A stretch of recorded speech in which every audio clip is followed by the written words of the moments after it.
और परवेज लाई साहब की तरफ भी गिराओ। वो इकबाल चौधरी को मार पड़ रही है, इकबाल चौधरी को मार पड़ रही है, इकबाल चौधरी को मार पड़ रही है, परवेज लाई को मार पड़ रही है। सुपर मार रहा है, हाँ सुपर मारने मार रहा है, हाँ ये अमार पीछे, हाँ पर अमार के सामने।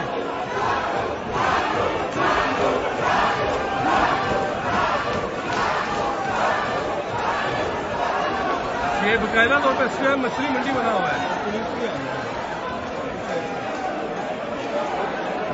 परवेज लाई को निकाल के लेके जा रहे हैं।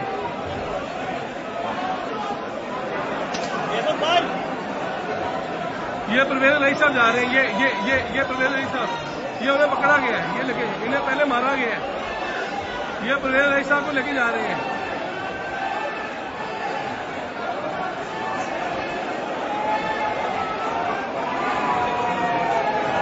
परवेज लाई को मार के निकाल दिए।